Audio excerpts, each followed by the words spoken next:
Module 10, Advanced Communication Skills. During this workshop, we've learned a lot about communication. We would like to wrap things up with a brief discussion on a few advanced communication topics. Adding these skills to your toolbox and using them regularly will make you a more efficient, effective communicator. Understanding precipitating factors. For many people, life is like a snowball. On a particularly good day, everything may go your way and make you feel like you're on top of the world. But on a bad day, unfortunate events can likewise snowball, increasing their negative effect exponentially.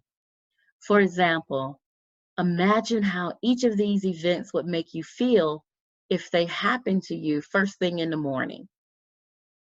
You encounter construction on the way to work. Your alarm clock doesn't go off and you wake up late. You are out of coffee. The cafeteria line is very long for breakfast. Each of those things is potentially responsible for creating a pretty crummy morning. Now imagine this scenario. You wake up and realize your alarm clock hasn't gone off and you're already late. You get up, go to turn the coffee pot on, but realize there's no coffee left in the house. Then you shower and head out of the door, only to encounter road construction and massive traffic backups on the way to work. Now you're 15 minutes late instead of 5. You get to work and head to the cafeteria for some much needed coffee, but the line stretches out of the door. With the addition of each event, your morning just gets worse and worse. For most people, this is a recipe for disaster. The first person that crosses them is likely to get an earful.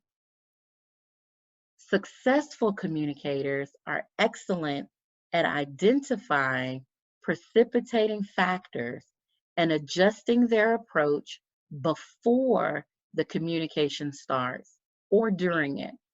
Understanding the power of precipitating factors can also help you depersonalize negative comments. This does not mean that someone having a bad day gets to dump on everyone around them. It does mean, however, that the person being dumped on can take it less personally and help the other person work through their problems.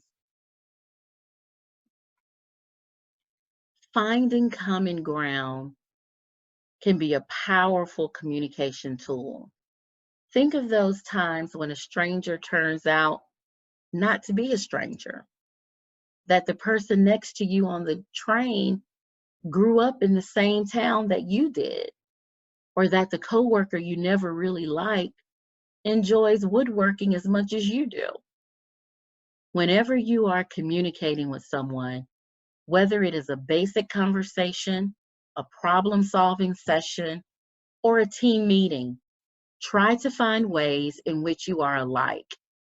Focusing on positive connections will help you build stronger relationships and better communication.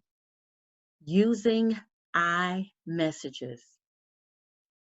Framing your message appropriately can greatly increase the power of your communication. How would you react to these statements? Your outfit is too casual for this meeting. You mumble all the time. You're really unorganized.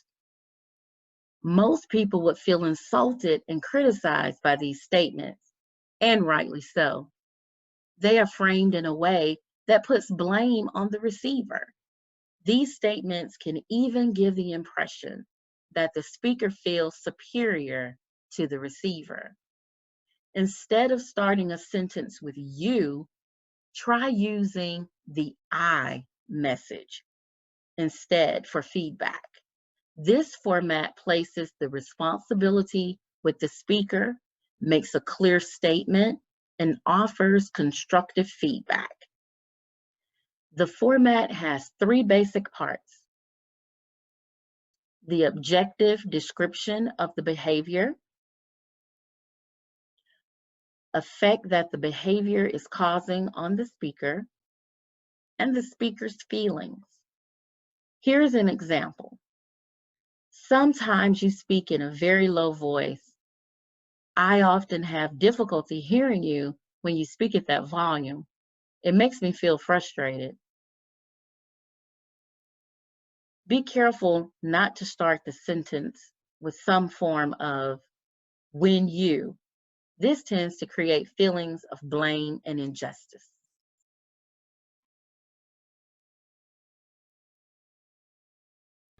Roberto and Julio were business partners in a large firm working on a joint venture with another company.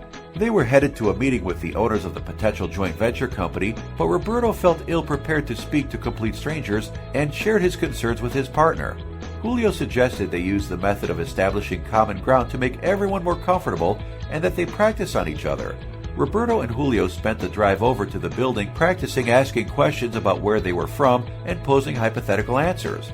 Both partners arrived at the meeting prepared to talk confidently with their potential temporary partners and were happy once they secured the joint venture and furthered their own company.